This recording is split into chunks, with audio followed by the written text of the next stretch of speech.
네. 아, 세상에서 가장 불쌍한 사람과 그리고 가장 행복한 사람 두 분류로 나눌 수가 있습니다. 여러분들 가장 행복한 사람이 되고 싶죠? 네. 불행한 사람과 행복한 사람 어떤 것 택할래요? 네, 행복한 사람. 오늘 여러분들이 행복한 사람들 되기를 바랍니다. 가장 불행한 사람은 어떤 사람이냐면 이 세상에서 복음을 거부한 사람들이 불행한 사람입니다. 아무리 돈을 많이 가지고 학식이 많고 배운 게 많고 지식과 지혜가 있다 할지라도 복음을 받아들이지 않으면 결국은 불행한 사람이 되는 거예요. 인간은 하나님을 알도록 창조해 놓으셨거든요. 그것을 모르는 사람이 불행한 사람이고요. 내가 좀 가진 게 없고 못 배웠다 할지라도 또 많이 배웠다 할지라도 예수님 복음을 받아들인 사람은 가장 행복한 사람입니다. 그러므로 우리는 행복한 사람인 줄 믿습니다. 옆에 한번 우리는 행복한 사람들입니다. 이렇게 한번 인사해 보시기 바랍니다. 11장에는 행복한 사람과 불행한 사람 두 종류가 나오고 있습니다. 11장에 보면 복음을 거부한 사람과 받아들이는 사람이 있지요. 보면 엄격히 말하면 오늘 여기에 거부한 사람들이 세 분류가 나오는데 엄격히 말하면 복음을 받아들인 자와 거부한 자입니다. 세례 요한은 복음을 거부한 사람이 아닙니다. 그런데 세례 요한은 예수님을 믿다가 예수님을 거부한 사람이 아니라 최초로 예수님에 대해서 의심을 한 사람입니다. 감옥에 있으면서 오실 메시아가 당신입니까? 아니면 정말 당신입니까? 아니면 다른 사람이 오는 것입니까? 라고 의심을 한 사람입니다. 이것은 우리가 예수님 그리고 요한을 잘 알면 굉장히 우리가 정확하게 파악을 할 수가 있습니다. 이것은 역설적으로 표현을 하고 있습니다. 우리가 어떤 일을 할 때 역설적으로 할 때 더 확실하게 드러나게 할 때가 있지요. 직설적으로 말하는 것보다 역설적으로 말할 때 더 확실하게 표현이 되고 알아듣기 쉬울 때가 있습니다. 세례 요한이 예수님에 대해서 의심을 했지만 그 의심은 악의에 찬 의심이 아닙니다. 나쁜 의도를 갖고 한 것이 아니라 그래서 거부하고 대항하고 뭐 이런 것이 아니라 자기가 예수님을 믿고 있던 그 예수님, 확신을 갖고 믿고 있던 예수님, 정말 그 예수님을 바라보고 세상 죄를 지고 가는 하나님의 어린 양이로다. 그리고 나는 그의 신발을 메고 풀 만한 자격도 없는 사람입니다. 이렇게 확실하게 예수님을 믿었던 세례 요한입니다. 그러니까 이것은 악의에 찬 것이 아니라 당신이 오실 메시아가 맞습니까? 아니면 다른 사람을 기다려 다른 분이 올 겁니까? 라는 것은 자기가 믿고 있는 것이 정말로 확실한 건가? 이것을 다시 재확인하는, 다시 말하면 악의에 찬 것이 아니라 선의로 메시아에 대한 철저하고 진실된 갈망을, 그 자기가 갈망하고 있는 메시아를 드러내고자 하는 말이 오늘 이 역설적으로 당신이 바로 오실 메시아입니까? 라는 질문인 것입니다. 이 역설적인 것으로 이야기할 때 예수님을 더 확실하게 드러내고 있는 것이죠. 많은 사람들이 이 소리를 듣고 정말 예수님이 메시아구나라는 것을 요한을 통하여 다시 한번 확고하게 이렇게 역설적으로 설명을 하고 있는 것입니다. 악의적인 것이 아니라 정직하고 성실하게 믿던 예수님, 내가 진실하게 믿던 예수님, 그 예수님을 더 드러내면서 그 진실한 성실한 어떤 의심은 믿음의 통로로 안내하게 되는 것입니다. 그래서 비판이라고 하는 것은, 의심과 비판이라고 하는 것은 다 똑같은 것이 아닙니다. 악의에 찬 비판이 있고 진심 어린 비판이 있습니다. 정말 자기가 믿는 확실한 것을, 확신을 가지고 다시 한번 재차 묻고 있는 것이죠. 어떤 사람들은 이렇게 선의에 찬 의심이 있는 사람이 있고, 어떤 사람은 악의에 찬 의심을 가진 사람이 있습니다. 정말로 사랑하면 비판을 하고 의심을 해도 그것은 정말로 사랑하기 때문에 그런 경우가 있어요.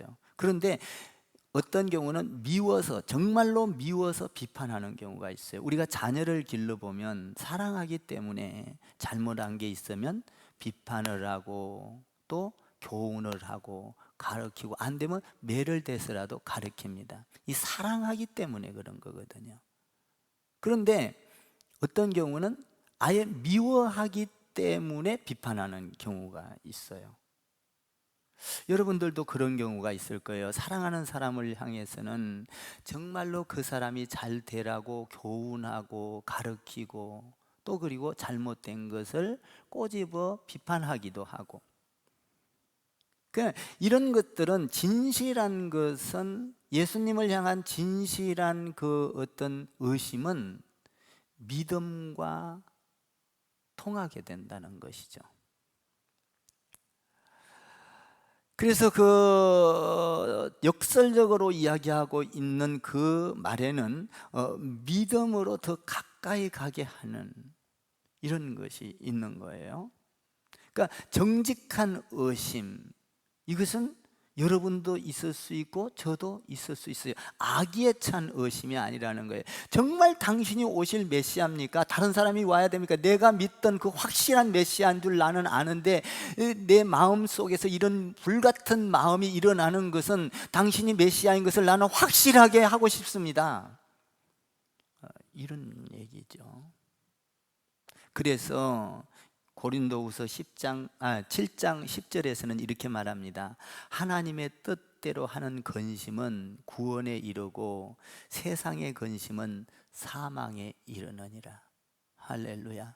하나님의 뜻 안에서 하나님을 드러내기 위하여 역설적으로 하는 것은, 모든 사람이 그 말을 듣고 예수를 발견하고 구원에 이르게 하는 것이지만, 악의에 찬 세상적인 근심과 세상적인 의심은 사망에 이르게 한다라는 것입니다. 우리가 교회를 짓거나 어떤 건축을 하거나 하면서 보면 얼마나 의심되는 것이 많은지 모릅니다. 야, 이건 재료는 제대로 쓰는 건가? 그리고 이 교회를 지면서 제대로 지을까 못 지을까, 이렇게 할까 저렇게 할까, 잘 지을까 못 지을까, 굉장히 근심을 하면서 또 보고 점검을 하면서 이렇게 뜨거운 열정으로 의심을 하게 됩니다. 그런 의심은 결국은 집을 잘 짓게 하는 것이죠.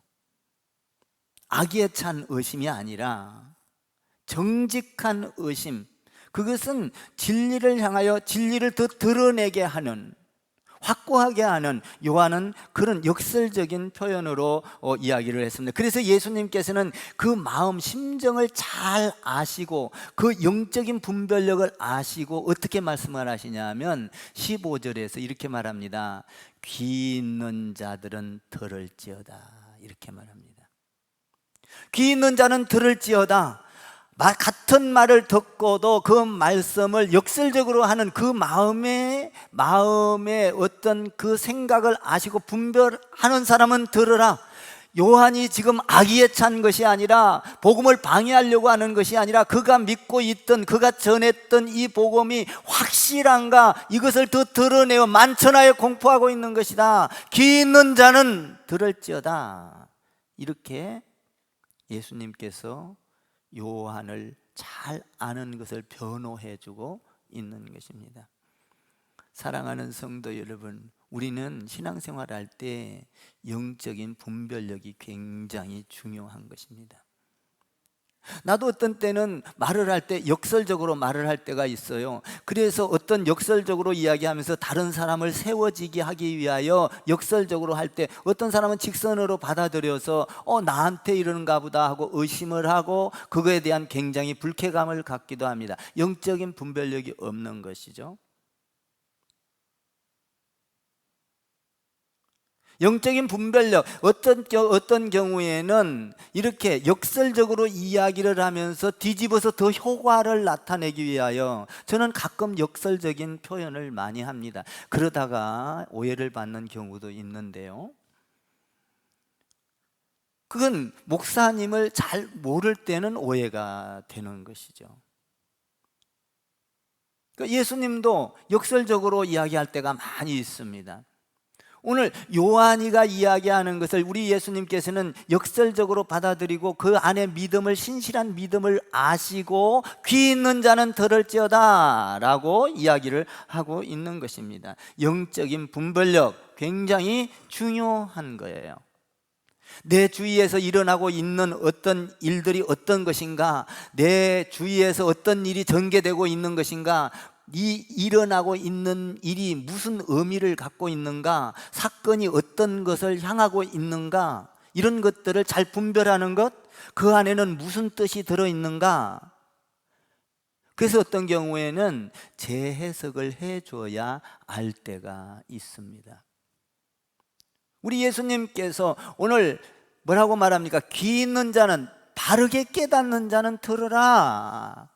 너희가 오해해서는 안 된다라고 말하는 것입니다. 요한이는 악의에 찬 그런 것이 아니라, 복음을 방해하는 것이 아니라, 항변하는 것이 아니라, 우리는 그 요한의 말에서 복음이 더 증거되고 확고하게 다지는 것을 알아야 된다. 영적인 분별력을 가져야 한다라고 이야기를 하고 있습니다. 교회에도 마찬가지입니다. 무슨 일이 생기면 정확하게 의도를 읽을 수 있어야 합니다. 여러분들이 교회에 일어나는 현상을 보고 의도를 읽지 않고 불평을 하거나 원망을 하면 안 됩니다. 왜냐하면 그 안에는 놀라운 하나님의 계획과 의도가 숨어져 있습니다. 그 의도와 계획을 알 때 분별력이 있어지는 것이죠. 분별력. 예수님은 정확하게 요한을 읽었습니다. 그래서 15절에서 귀 있는 자들은 들으라. 요한의 하는 말을 듣고 너희 믿음을 굳건하게 해야 된다. 역설적으로 이야기를 하고 있는 거예요. 여러분들이 목사를 잘 알아야 합니다. 그리고 목사는 성도들을 잘 알아야 합니다. 여러분들이 목회자를 잘 몰라서는 안 되는 것이죠. 여러분들이 이렇게 계속 예배를 드리면서 신앙생활을 하면서 보면 목사의 비전이 뭔가, 하나님 안에서 어떤 목회를 하고 있는가, 평신도 사역을 하면서 우리 교회는 어떤 사역자들을 중심으로가 아닌 정말 평신도에게 축복을 주기 위한 팀 사역을 하고, 그걸 통하여 뭡니까? 구제하고 봉사하고 50개의 분립된 교회를 세우고, 그리고 선교하고 1:1 제자훈련 큐티 이런 것들을 통하여 우리가 사도행전 액처 11의 그 크리스찬이 된지라 믿음을 굳건하게 세워서 땅끝까지 복음이 전가되는, 성령이 충만한 이런 교회를 만들어가는, 그래서 우리 교회는 양적으로도 중요하지만 숫자적으로도 중요하지만 교회 안에서 신실하게 하나님의 말씀을 먹고 예수님을 닮아가면서 여러분들이 어느 곳을 가든지 빛과 소금의 역할을 감당하는 교회? 뭐 이런 교회를 꿈꾸고 있는 것이죠. 그래서 여러분들을 놓고 기도할 때는 여러분들만을 놓고 기도한 게 아니라 여러분의 가정과 여러분의 자녀를 놓고 기도하는 것이죠. 왜냐하면 우리 교회가 100년 대계의 많은 세월이 흘렀을 때에 과연 어떤 전통을 갖고 있을 것인가, 어떤 하나님 안에서 어떤 일들을 진행했을 것인가를 기대하면서 여러분에게만을 기도한 것이 아니라 여러분 가정과 자녀들을 놓고 기도하게 되는 것입니다. 이 복음, 이 11장에서는 이런 의심, 요한의 마음은 진실한 그 악의적인 의심이 아니었다라는 것입니다. 이것이 우리 예수님께서 귀 있는 자는 들으라 라고 말씀을 해주고 있는 거예요. 그러면 정말 악의적인 불행한 사람들, 악의적인 복음을 악의적으로 거부한 사람들은 어떤 분류인지를 또 살펴보겠습니다. 이 사람들은 불행한 사람이죠.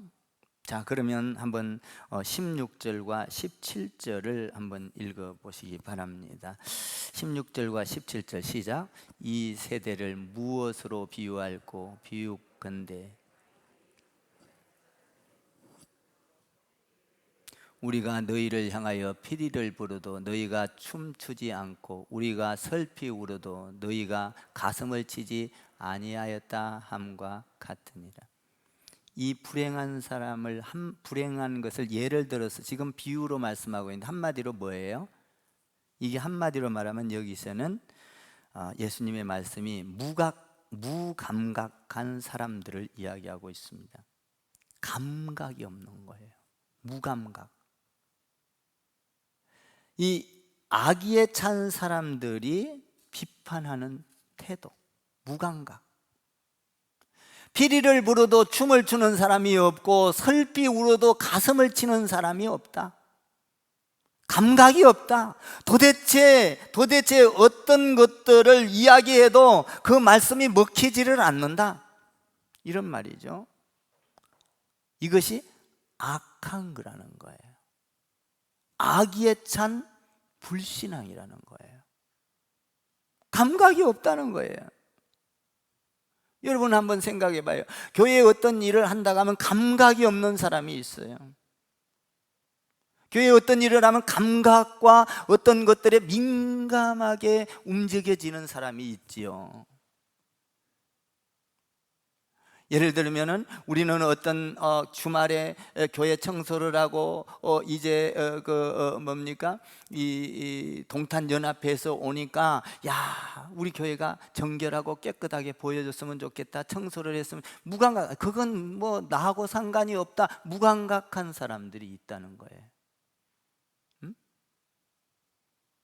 여러분들이 이번에는 이렇게 청소도 맡으신 분들이 감각을 가지고 나오셔서 정리정돈도 잘하고 제자리 있게 하고, 그래서 야, 다른 교회에서 와서 보고 야, 크리스찬 교회 와서 배울 점이 많다.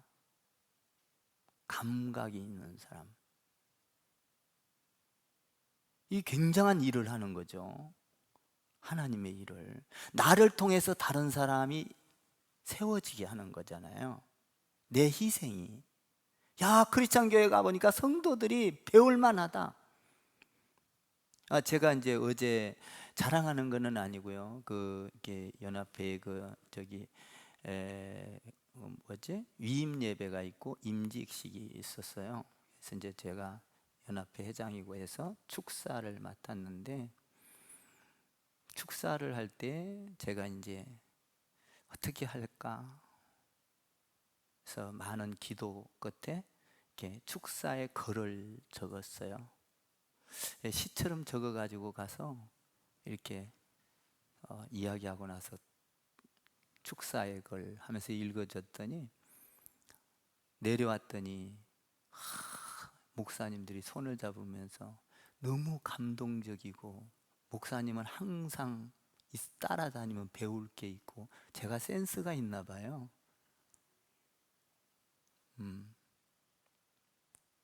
그 어제 같이 저 화성시 대표 회장님은 이광진 목사를 맨날 따라다녀야 되겠대. 자기도 그렇게 해야 되겠다고. 이 센스가 있는 거예요. 여러분, 우리가 하나님 안에서 주의 일을 한다 할 때는 감각을 가지세요. 할렐루야.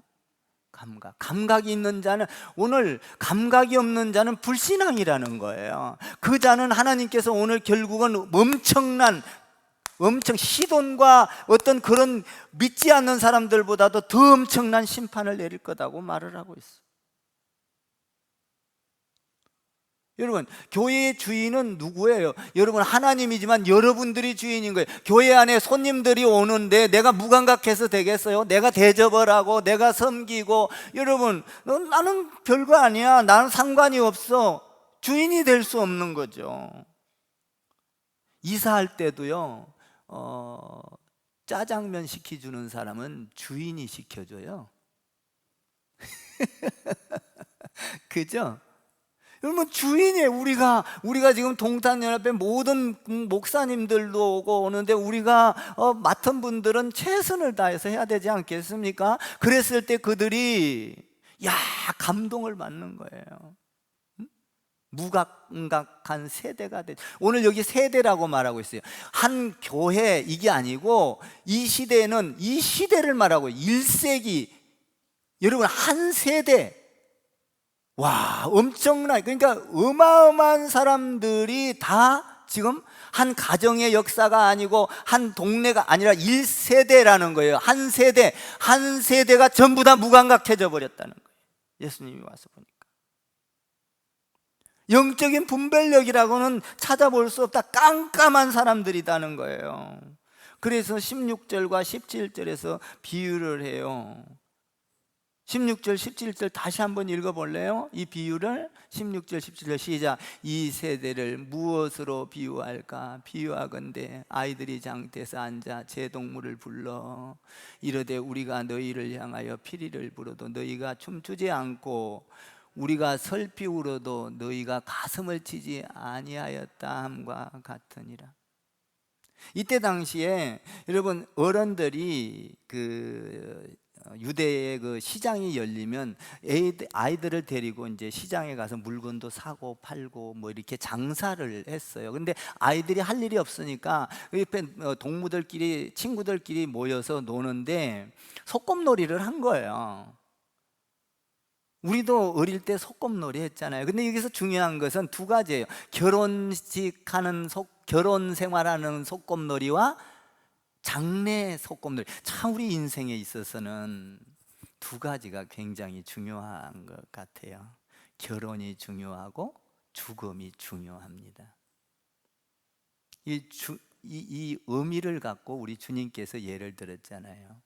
결혼 생활 중요하죠. 어떤 여자를 잘 만나면 그 남편이 행복합니다. 어떤 여자를 잘못 만나면 그 남편이 불행합니다. 어떤 남자를 잘 만나면 그 여자는 행복합니다. 어떤 남자를 잘 못 만나면 그 여자는 불행합니다. 두 분이 어떻게 잘 만나느냐, 그것을 통하여 둘이만 행복한 것이 아니라 그 안에서 자라나고 있는 가정과 자녀와 그리고 대를 이어가면서 이 엄청난 것이 단순히 둘이 좋아해서 사랑하는 걸로 끝나는 게 아니에요. 결혼은 그 가정과 그의 삶과 그의 어떤 역사적인 미래까지 보는 이 엄청난 것이 결혼이에요.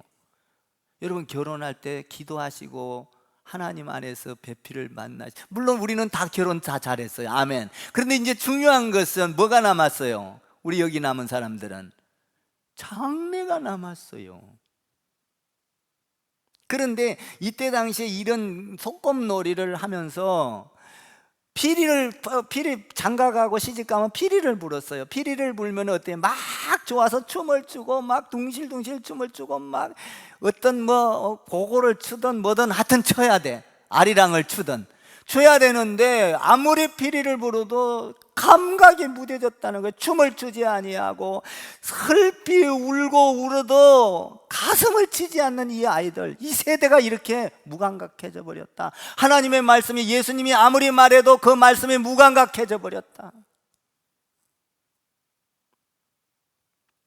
어떤 역할을 맡을 때, 시집가고 장가갈 때 아내의 역할을 맡는달지, 얘들이 그 소꿉놀이 할 때 남편의 역할을 맡는달지, 뭐 그 안에는 뭐 할머니 역할도 있을 수도 있겠죠. 한 가족이니까. 그런데 그 자기 역할이 마땅하면은 막 좋아서 진짜 자기가 좋은 역할 맡으면 그랬는데, 자기가 원하지 않는 역할을 맡은 수도 있잖아요. 그러면은 삐진 거예요. 삐져가지고 박수도 치지 않고 춤도 치지 않고 슬프게 우는 척해도 그냥 가슴도 치지 않고 뭐 이런 상태가, 그 시대가 이렇게 무감각해져 버렸다는 거예요. 바로 예수님의 그 시대를 말하고 있는 거예요. 무감각한 시대, 춤을 추지 않는 시대, 슬피 울어도 가슴을 치지 않는 시대, 이 무감각한 시대, 이것이 불신앙이라는 거예요. 악의에 찬 불신앙이라는 거예요. 나는 여러분들이 신앙생활할 때 절대로 무감각하지 않기를 바라요. 영적으로 감각이 살아있어야 돼요. 할렐루야. 주님 안에서 전도하자, 감각이 살아있어야 돼요. 여러분들 하나님 안에서 주의 일을 위하여 헌금하자, 11조, 굉장한 감각이 살아있어야 돼요.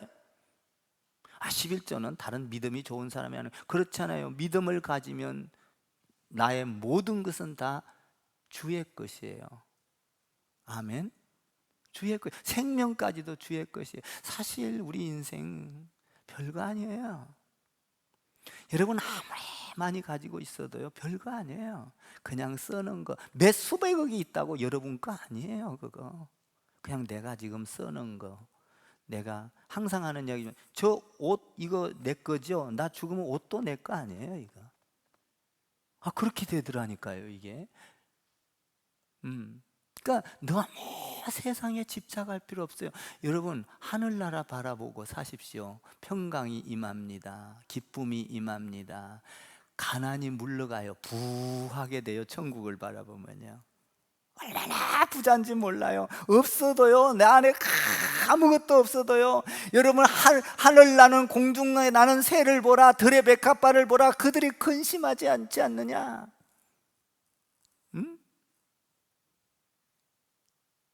여러분 우리는 주의 일을 보고 절대로 무감각해서는 안 돼요. 내 일보다도 하나님의 일에 더 민감한 사람, 그 영원한 축복이지 않겠어요?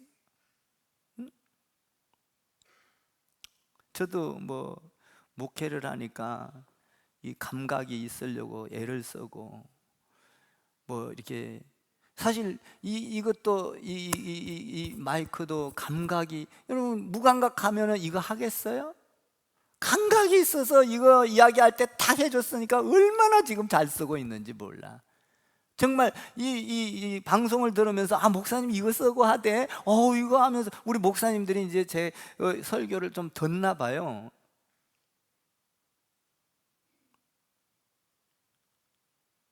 그래서 이제 이게 설교를 들으니까 이게 좀 폼도 잡아가면서 해야 되잖아요. 그냥 아무렇게나 할 수 없잖아요. 센스가 있어요. 뭐 그렇다고 가짜인데다가 신경 쓰자. 나는 이런 어떤 세컨 엑스트라 어떤 그런 거에 신경이 아니라 오직 복음을 전하는데, 여러분들에게 복음의 말씀이 먹히기만 한다면 나 망가져도 상관이 없거든요. 저는 나는 여러분들이 감각이 있는 사람들이 되기를 바래요. 만약에 피리를 불어도 춤을 추지 않고 슬피 울어도 가슴을 치지 않고 예수님의 말씀에도 나하고는 상관이 없어, 교회 일 나하고는 상관이 없어, 무감각한다면 그것이 뭐냐? 불신앙이요, 하나님 안에서 악에 찬 거라는 거예요.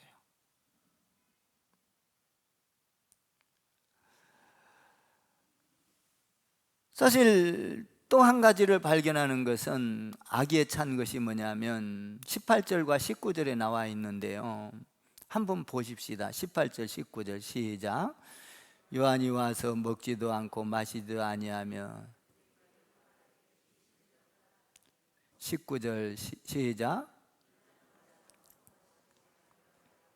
보라, 먹기를 탐하고 포도주를 즐기는 사람이요 세리와 죄인들의 친구로다 하니 지혜는 그 행한 일로 인하여 옳다함을 얻으리라. 참 예수님 현명하시죠. 여기서 보니까 전부 다 요한이가 하는 것을 보고 화가 나고 예수님이 하는 것을 보고 화가 났다는 거예요, 사람들이. 요한이가 와서 복음을 전할 때 먹지도 않고 마시지도 않고 광야에 가서 뭡니까? 약대틀을 얻고 험한 옷을 입고 험한 음식을 먹고 그냥 예수만 전하니까 뭐라 그래요? 야, 저 사람 광적이다, 저 사람 미쳤다, 어떻게 저렇게 예수를 믿냐? 비난했다는 거예요. 저 사람 귀신 들렸다. 여러분, 예수 잘 믿으면 귀신 들렸다 소리도 듣는 거예요. 지금 요한이를 향하여 비난하고 있다는 거죠. 또 예수님을 향하여서는 뭐라 그래? 예수님은 와서 잘 먹고 마시고 포도주도 마시면서 복음을 전하고, 그리고 뭡니까? 세리들과 친구가 돼서, 그러니까 뭐라 하느냐? 야, 예수님이라는 사람은, 메시아라는 사람은 와서 먹기만 하고 뭐 세상적으로 즐기기만 하고 또 비난을 하는 거예요. 잘해도 비난, 못해도 비난인 거예요.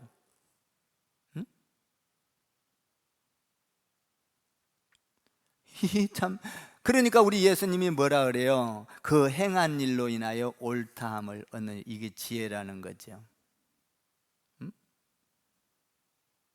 여러분, 우리가 교회 일을 할 때 여러분들이 열심히 하잖아요. 그러면 비난이 쏟아져요. 야, 예수 그렇게 믿다가 망해. 여러분, 예수 믿다가 망한 사람은 한 사람도 없어요. 아멘 좀 하세요. 영적으로 망한 사람이 하나도 없다고요. 분별력을 가지세요. 예수 믿으면요, 이 세상의 어떤 부귀영화보다도 더 엄청난 것을 갖는 거예요. 천국, 그 좋은 천국을 차지하는 거예요. 그러니까 이 세상을 창조한 그분을 만나기만 하면 이 마음이 단단한 거예요. 그런데 사람들은, 세상 사람들은 뭐라 그래요? 예수 잘 믿고 봉사하고 굶어가면서도 헌금하면, 야, 저 사람 미쳤어. 야, 너 굶어가면서. 여러분, 우리 어떤 때는 먹을 거 안 먹고 입을 거 안 입으면서 헌금도 하잖아요. 뭐 쓰다가 남아서 하나요? 아니잖아요. 그 귀한 피와 같은 내 노동, 힘이 들어가 있는 거잖아요. 근데 사람들은 그것을 교회에 드리면, 헌신하고 몸을 드리면, 야, 너 안 돼, 미쳤어. 어쩌면 남편이 먼저 그럴지도 몰라요. 어쩌면 아내가 먼저 그럴지도 몰라요. 미쳤구만, 미쳤어. 여러분, 세례 요한이 기름진 음식을 먹지 못하고 석청과 메뚜기를 먹으면서 복음을 전하니까 또 왕궁의 부드러운 옷도 입지 못했어요. 헐벗은 옷을 입고 약대틀 옷을 입고 이러면서 복음을 전하니까 미쳤다. 사실 우리 예수 믿는 사람들은 세상으로부터 비난 좀 받아야 돼요. 야, 저 사람은 어떻길래 저렇게 어려운데도 교회를 나가는가? 저렇게 이게 참 하나님 안에서의 이 참된 의. 사실 예수 믿으면서 비난 한번 안 받아본 사람은요, 사실 예수 믿는다고 할 수가 없어요. 야, 예수 믿는데 어떤 경우는 그래요. 뭐 좀 부정 저지르고 같이 부정을 저질러야 좋은데, 예수 믿는 사람 정직해. 그 사람 있으면 불편해. 도대체 저 사람 그냥 나갔으면 좋겠어. 직장에서도 같이 부정 좀 해야지, 같이 어울려서 한 통속이 돼서 자기가 잘못한 것이 드러나지 않는데, 정직하면 자기가 불편한 거예요. 왜 저렇게 정직하냐? 뭐 이런 어떤 불평도 좀 덜어야 된다고요. 예수 믿는 사람들은.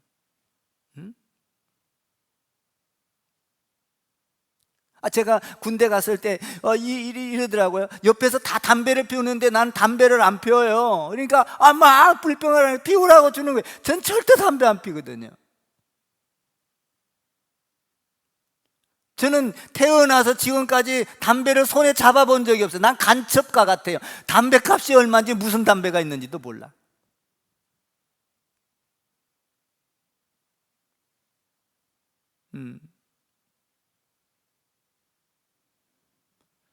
그러니까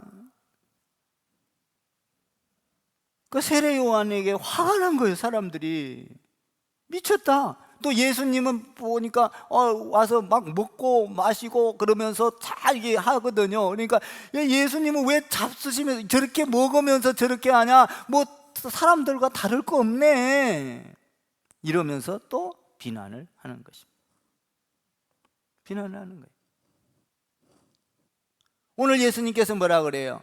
어떻게 무슨 행동을 하느냐가 그 사람의 지혜니라. 여러분, 예수님이 세리 만난 게 뭐가 잘못해? 장녀 만난 게 뭐가 잘못해? 그들을 향하여 어려운 사람들 만난 게 뭐 잘못한 거예요? 잘해도 비난, 못해도 비난인 거예요. 문제는요, 미움을 당하는 사람이 불쌍한 게 아니라 미워하는 사람이 불쌍한 거예요.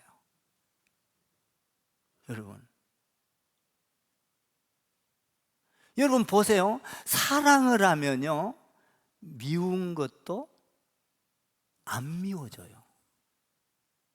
사랑을 하면. 사랑을 안 해봤나 보네. 여러분 자녀, 손자가 미운 짓을 해도 사랑스러워요, 안 미워요? 사랑스럽고 안 밉죠. 막 죽이고 싶도록 미워요? 잘못해도? 사랑하면 잘못한 것이 미움이 아니에요. 그것도 이뻐 죽겠어. 그냥 할머니 할아버지 나빠 뗐지, 그래도 이쁜 거야. 다시 말하면 사랑하면 비난을 해도 이쁜 거야. 비난을 해도. 그러니까 문제는 내 마음에 어떤 마음을 갖고 있냐, 미워하느냐, 내 마음에 미움이 있는 것, 이것이 문제라는 거예요. 그러니까 불쌍한 사람은 미워하는 것이, 미움을 받는 사람이 아니라 미워하는 사람이 문제인 거예요. 사랑하면 돼요. 아멘. 사랑하면 됩니다. 사랑하는 사람은요, 이래도 좋고 저래도 좋아요. 사랑하면요 다 좋아요. 사랑하면. 그 사랑이 식으면 이제 문제가 생기기 시작하지. 이게 사랑하면 이것도 좋고 저것도 좋고 부족해도 좋고 잘하면 더 좋고 그렇죠? 그러니까 이게 이게 잘못하고 못하고가 문제가 아니에요. 사랑하면은 사랑을 하느냐 안 하느냐. 문제는 뭐냐? 내가 복음을 받느냐 안 받느냐. 내가 복음을 거부하느냐 거부하지 않느냐. 복음을 이게 문제인 거예요. 이게 사람들은 오늘 뭐라고 그랬어요? 요한 빼놓고는 가슴을 치어지를 않는다, 무감각하다, 그리고 잘해도 비난, 못해도 비난이다, 그리고 예수님을 향하여서도 비난하고 무감각한 시대 비난한다. 이게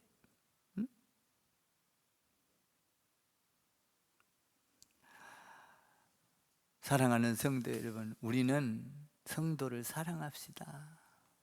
아멘. 사랑하기로 마음을 먹어버리세요. 저는요, 목사님들을 만나도요, 전화를 하거나 끊으면요, 제가 멘트가 있어요. 목사님 사랑해요. 항상 사랑합니다. 그러고 꺼내요. 왜? 나는 당신의 허물을 절대로 덜쳐내지 않겠습니다. 이 고백인 거예요. 어떤 사람은요, 좋을 때는 좋다가요, 조금 기분 나쁘면요, 그 사람 10년 전에 잘못한 것까지 덜쳐내서 안 된다는 거예요. 사랑하지 않는 거예요. 저는 멘트가 있어요. 항상 목사님들한테도 목사님 사랑해요 그러면 웃어. 끝나고 다 대화 끝나고 끊을 때는 목사님 사랑해요, 사랑합니다. 나는 당신을 모든 것을 다 덮습니다. 저를 한번 따라해 보세요. 사랑은 모든 허물을 덮습니다. 아멘입니까?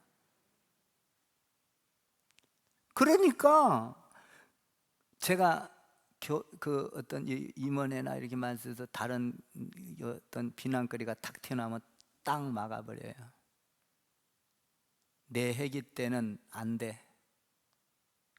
그래야 평안을 찾을 수가 있거든요. 막 가가야 어쩌고 안 돼. 하지 마. 묻습니다. 못하게 해요. 사랑합니다. 그냥 사랑합니다. 오늘 여기 보니까 우리는 어떤 두려움에 의해서 양심에 옳은 대로 못할 때가 많잖아요. 옆에 눈치 봐가면서 못할 때가 있잖아요. 어떤 하나님의 일을 할 때도 다른 사람의 눈치를 봐가면서 못할 때가 있잖아요. 오늘 예수님께서 뭐라고 말해요? 옳은 대로 행하는 것이 지혜니라 이렇게 말씀하고 있지 않습니까? 다른 사람의 눈치 봐가면서 내가 하나님 일 못하면 안 돼요. 아멘 좀 하세요. 저는요 어떤 이야기를 할 때 뭐 어쩌고저쩌고 해서 그 사람들 눈치 봐가면서 하나님의 일을 못하면 안 되니까 또 이렇게 해주세요. 뭐 이렇게 나가버리는 거죠.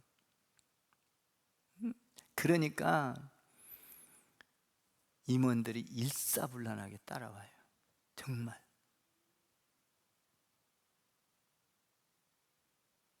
뚝이요 그냥.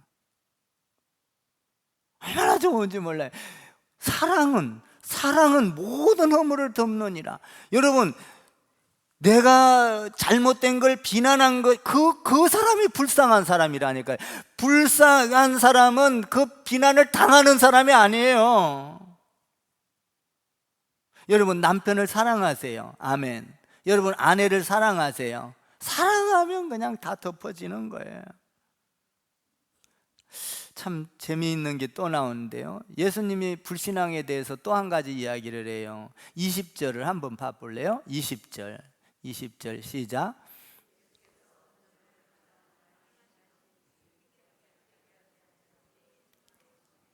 예수님께서는 엄청난 기적을 일으키고 권능을 일으켰는데 그 사람들이 감각이 없고 무감각해서 믿지를 않는다는 거예요. 차라리 내가 저쪽 가서 했으면 그 사람들은 회개하고 돌아왔을 것이다. 근데 너희에게 공을 너무나 많이 들었는데 너희는 듣지도 않는다는 거예요. 듣지도 않는다는 거예요. 기적을 보여줘도 믿지 않고 기적을 베풀어도 믿지 않고 이것이 불신앙이라는 거예요. 이것이 우리가 참 피해야 될 거죠. 저도 목회를 하면서 보면요 막 정성을 들이는 사람이 있어요. 근데 1년을 정성을 들이도 안 자라고 2년 오히려 더 나빠져. 가슴을 칠 일이잖아요. 차라리 다른 사람한테 정성을 들였으면 쑥쑥 콩나물처럼 자랐겠다.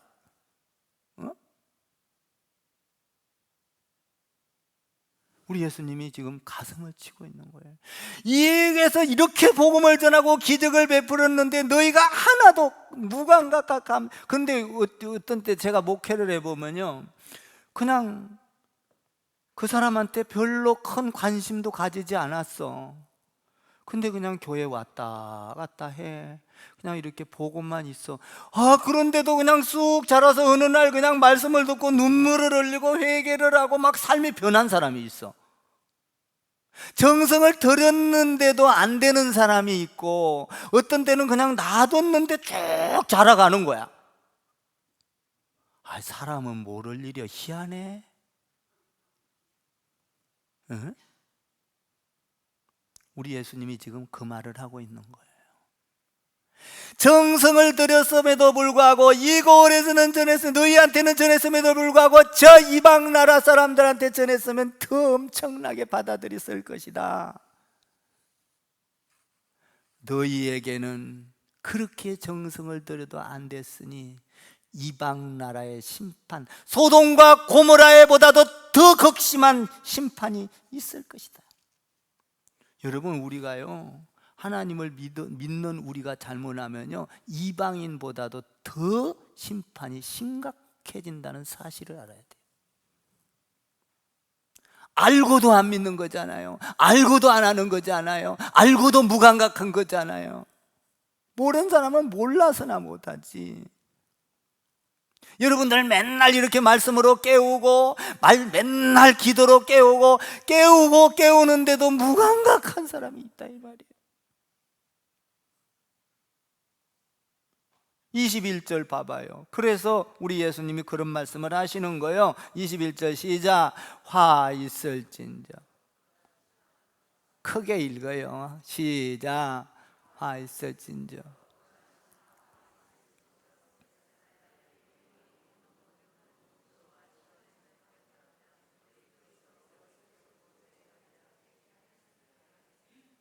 보세요. 믿음이 없으면 아무리 기적을 베풀어도 받아들이지 않아요. 믿음이 없으면 아무리 기적을 봐도 불평하고 원망하고. 야, 예수님은 먹고 마시고 세리들이나 만나고 어떻게 또 요한을 보고는 뭐야? 어? 미쳤다? 뭐 이렇게 하는 거죠. 그러니까 이게 받아들이지 않는. 심판 때는 뭐예요? 소돔과 고모라보다도 23절, 22절, 24절에 보면 견디기가 더, 소돔과 고모라가 더 견디기가 쉽다는 거예요. 불심판하는 것보다도 더 너희는 더 어려움을 당할 거다라는 거예요. 여러분, 우리가 중요한 것은요, 예수님 안에서 감각이 있어야 돼요. 할렐루야. 여러분들이 예수 믿고 회개하고 변하는 게 중요해요. 할렐루야. 우리가 많은 걸 가졌느냐 이게 중요한 게 아니에요. 내가 성공했느냐, 내 기도 응답 받았느냐 이게 중요한 게 아니에요. 제일 중요한 것은 여러분들이 예수 믿고 회개하고 변하는 거예요. 할렐루야. 변하는 거예요. 이 변화가 없다면 주의 일을 할 수가 없어요. 변화가 일어나면 기적이 일어납니다. 변화가 일어나면 죽은 자가 살아납니다. 변화가 일어나면 가난이 물러갑니다. 변화가 일어나면 병든 자가 고침을 받습니다. 변화가 일어나면 내 안에 풍성하게 됩니다. 변화가 일어나면 여러분의 삶에 영적인 열매가 맺어집니다. 변화가 일어나면 전도하게 되죠. 변화가 일어나면요, 내 걸 쓰면서도 아깝지 않죠. 전도하면서 변화가 일어나는 거예요. 오늘 가슴을 치고 춤을 추는 세대가 돼야 되는데, 장가가고 시집가고 장례식에서는 여러분, 우리 교회 성도들 여러분들이 신앙생활 잘하다가 주님 앞에 갈 때 온 성도가 울어주는 사람 돼야 돼요. 아멘 좀 해봐. 온 성도가 울어주는 사람. 여러분, 세상 사람 1000명 울어도 소용없어. 믿는 사람 1명 울어주는 것이 더 중요한 거야. 아멘 좀 해봐. 세상 사람 울어줘봐야 뭐예요? 여러분, 마귀 사탄 좋아하는데 울어줘봐야 뭐예요? 하나님 안에서 울어주는 사람. 저는 그런 의미에서 참 우리 집사람이 죽음의 복을 잘 탔어요. 저도 항상 걱정을 해요. 나 죽을 때 누가 울어줄까? 권사님들을 떠올려 보기도 하고 장로님들을 떠올려 보기도 하고.